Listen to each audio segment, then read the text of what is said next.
Imagine spending $4.4 billion to build a dam that was already finished 20 years ago. In Queensland, Australia, a massive concrete wall called Paradise Dam is being completely replaced because the first version is literally crumbling from the inside. This is not just a small crack or a leaky pipe. This is a 37.1 metre high disaster that stretches 600 metres across the Burnett River. Engineers built a wall meant to last 100 years, but it didn't even make it to 20. The original cost was $240 million, but now the price tag for the redo has exploded by over $3 billion. We're looking at one of the biggest infrastructure failures in Australian history. How does a team of professional engineers build a massive concrete fortress that can't handle getting wet? To understand how we got into this mess, we have to look back at why this dam was built in the first place. The project started in the early 2000s to help the farmers around Bundaberg. This part of Queensland is a massive food bowl, growing over $1 billion worth of fruits and vegetables every year. But plants need water, and the Burnett River can be unpredictable. The government decided to build a dam that could hold 300,000 megalitres of water.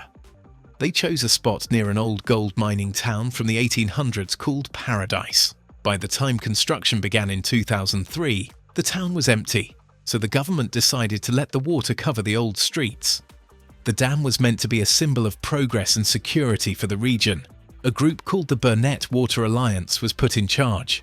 This group included big engineering names like SMEC, Hydro Tasmania, and McMahon Contractors. They promised a state-of-the-art structure that would provide water for generations. In 2005, they finished the project, and everyone celebrated.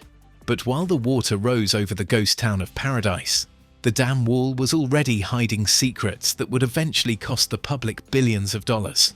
Have you ever wondered if the people building these massive structures are actually checking the quality of the materials they use?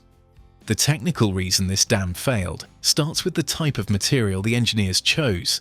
They used something called roller compacted concrete, or RCC. This isn't the liquid concrete you see being poured for a driveway. RCC is a dry, stiff mix that looks like damp soil. Construction crews spread it in thin layers and use heavy steamrollers to squash it flat until it becomes hard. This method is usually much faster and cheaper than traditional concrete, which is why the Alliance chose it. They wanted to build the wall quickly to save money and meet deadlines. But there was a huge problem with the recipe they used. Engineers call it a lean mix. This means they used a very small amount of cement and a lot of rocks and dirt. Cement is the glue that holds everything together. If you don't use enough glue, the concrete becomes porous, which means it has millions of tiny holes in it. When experts later compared Paradise Dam to over 900 other RCC dams around the world, they found it had some of the lowest cement levels ever recorded. To make matters worse, the rocks used in the mix had a high amount of clay. Clay is terrible for concrete because it acts like a sponge. It swells up when it gets wet and shrinks when it dries out. Can you imagine a 37-metre wall constantly growing and shrinking every time it rains? When you build a dam with RCC, you lay it down in lifts or layers. For the dam to be strong, each new layer must stick perfectly to the one below it. This is called cohesion. If the layers don't stick, the dam becomes like a stack of loose bricks instead of one solid block. The weight of the water behind the dam pushes against the wall with incredible force. If the layers aren't glued together, that water pressure could literally slide the top half of the dam right off the bottom half. The engineers in charge made a massive mistake here. They assumed the layers would be very sticky, but they never actually tested them in a lab during construction. They used a tool called the Lift Joint Quality Index to give the work a score, but an official inquiry later found that this tool actually masked the problems.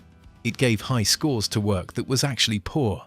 Some of the concrete was laid in the middle of the hot Queensland summer, causing the layers to dry out too fast before the next layer could be added. This created cold joints, which are weak spots where the concrete didn't bond. It's like trying to stack two pieces of tape together after one has already gathered dust. The real test came in 2011 and 2013 when record-breaking floods hit Queensland. In 2013, the water rose so high that it went 8.65 metres over the top of the spillway. This was a massive amount of energy. When that much water falls from a 37-metre height, it hits the ground with the force of a jet engine. To protect the riverbed, Dams have a concrete floor at the bottom called an apron. The apron at Paradise Dam was only 20 meters long. The Commission of Inquiry found that this apron was way too short. The falling water jumped right over the concrete floor and slammed into the soft dirt and rocks of the riverbed. It dug a massive hole and started eating away at the ground. If the flood had lasted just a bit longer, the water might have dug all the way under the dam wall, causing the whole thing to tip over. When the water finally went down, engineers found that half of the top layer of the concrete apron had been ripped off and washed downstream. The dam was literally being eaten by the river it was supposed to control. After the floods, engineers started drilling deep into the wall to see what was happening inside. They found 3 chemical processes that were destroying the concrete. First was the swelling clay we mentioned earlier. Every time the reservoir filled up, water soaked into those tiny holes in the lean mix and made the clay expand. This created internal pressure that cracked the concrete from the inside out. Second was something called cement leaching. Because the concrete was so porous, water was actually flowing through the wall.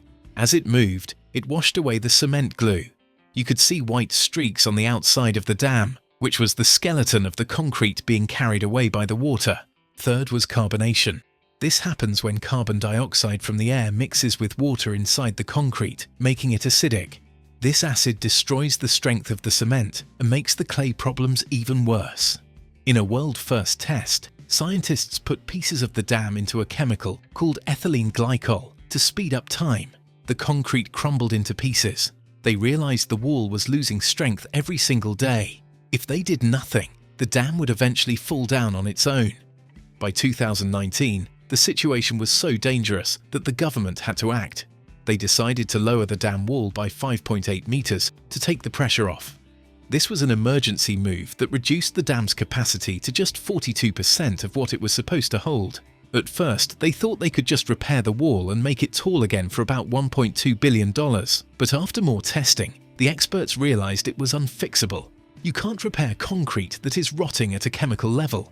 In early 2024, the government announced the unthinkable. They have to build a brand new dam wall.